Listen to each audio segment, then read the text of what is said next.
I met a fortune teller after my wife's funeral. The next day, her prediction came true. After my wife Elizabeth's fatal car accident, a fortune teller at her funeral told me her death was no accident. What I uncovered next revealed a horrifying secret. I never thought I'd be a widower at 35. Elizabeth was my rock. Now she was gone, leaving me alone with our two little girls. The car accident had taken her in an instant. I could barely breathe at the thought of it. 5 years of marriage, and now she was just gone. The funeral had been gut-wrenching. My daughters, 4-year-old Sophie and 5-year-old Emma, kept asking where Mommy was. I didn't know how to answer them. How could I explain something I didn't even fully understand myself? At least Elizabeth's parents and sister helped me handle the affairs. As I walked back to the car after the service, still in a daze, I felt someone watching me. At first, I thought it was just my imagination, but then I saw an old woman standing near the cemetery gates. She looked ancient, with deep lines etched into her face. Her eyes, sharp and piercing, seemed to see right through me. "Excuse me," she called softly. I stopped but didn't respond. I didn't have the energy for a conversation, let alone with a stranger. "I know your fate," she said, her voice low and serious. I frowned. "What?" "Cross my palm with silver, and I'll reveal what joy and sorrow lie ahead," she continued, holding out her hand. I stared at her, confused. Was she serious? A fortune teller? At a funeral? "Look, I'm not interested," I muttered and started to walk away. "Elizabeth won't rest until justice is served." That stopped me in my tracks. I turned back, narrowing my eyes. "What did you just say?" The woman's bony fingers beckoned. $20, she said. "That's all."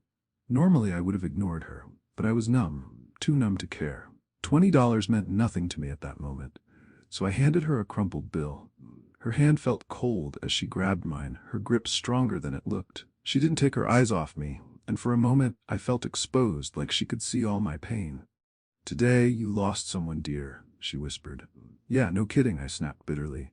"We're standing outside a cemetery." She didn't flinch. "Your wife's death was no accident." I felt a cold chill crawl up my spine. "What are you talking about?" "There's more to her death than you know. Tomorrow the truth will begin to unravel." My mouth went dry. "What do you mean? What truth?" Before I could ask anything else, she turned and melted into the mist, disappearing as if she'd never been there. I stood frozen for a moment, unsure whether to feel angry or scared. A part of me wanted to brush it off as nonsense, but another part that couldn't stop thinking about Elizabeth felt something deeper, something uneasy. That night, I lay in bed, wide awake.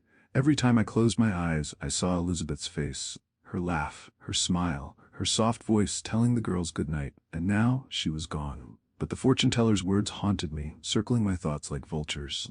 Your wife's death was no accident. Was it possible? Could there really be more to the crash?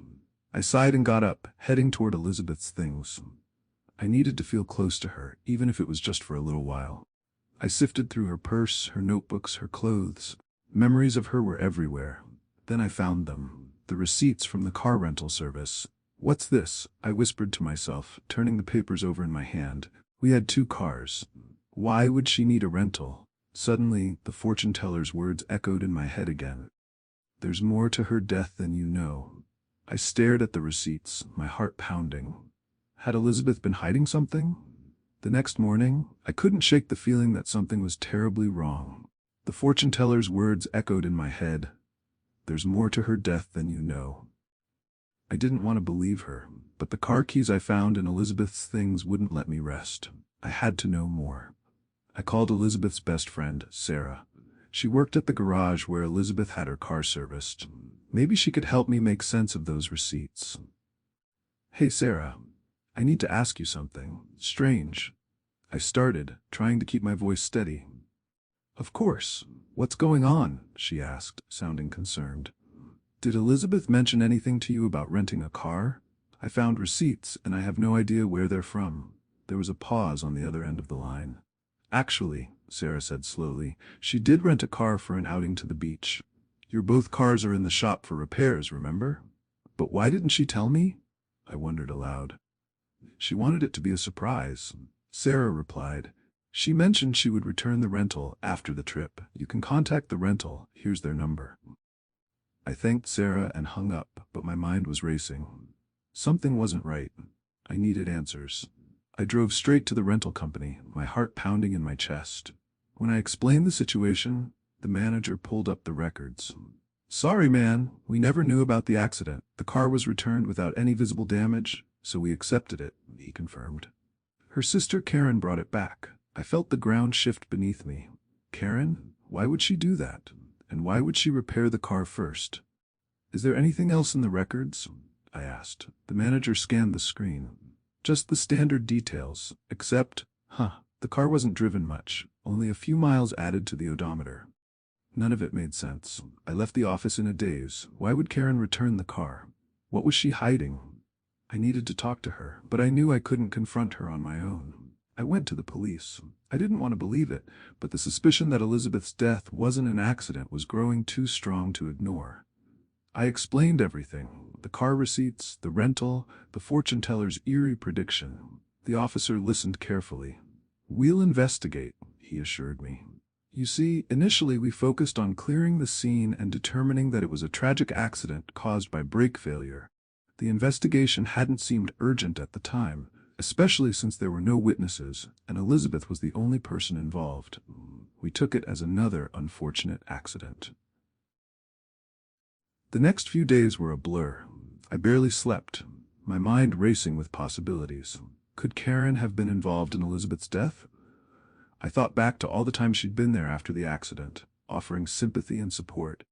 How could someone who had seemed so caring be involved in something so dark?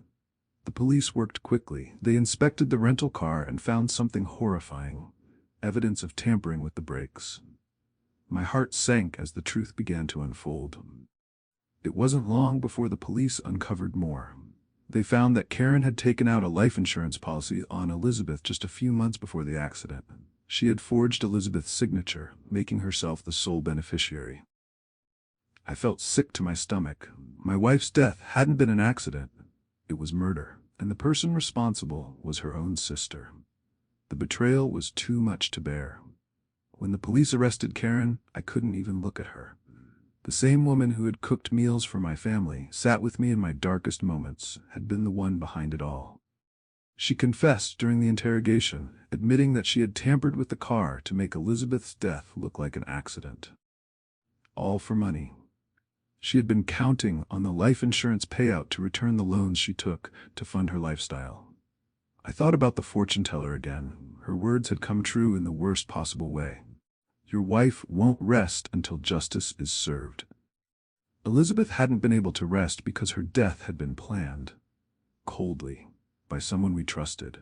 Karen was sentenced to life in prison. It didn't bring Elizabeth back.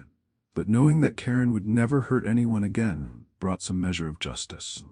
I sat in the courtroom, numb, as the sentence was handed down. My heart was heavy with grief, but there was also a sense of closure. Elizabeth's death had not gone unanswered. A few weeks later, I found myself walking by the cemetery again. The air was crisp, and the leaves crunched under my feet as I approached Elizabeth's grave.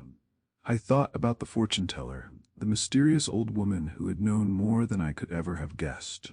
I stood there for a long time, staring at the flowers on the ground, and whispered, "You can rest now." As I prepared to leave, I saw a butterfly land on the headstone. I knew it was Elizabeth telling me she was finally at peace. I never saw the fortune teller again, but I often thought about her words. That $20 had led me down a path I never expected, but in the end, it had given me the truth. And the truth, as painful as it was worth every cent. Like this story? Consider checking out this one. When her daughter-in-law crashed her car in the dead of night, Sandra thought the worst was over. Then a shocking phone call revealed an even deeper betrayal. What began as a morning of frustration quickly unraveled into a discovery that would change her family's future forever. This work is inspired by real events and people, but it has been fictionalized for creative purposes.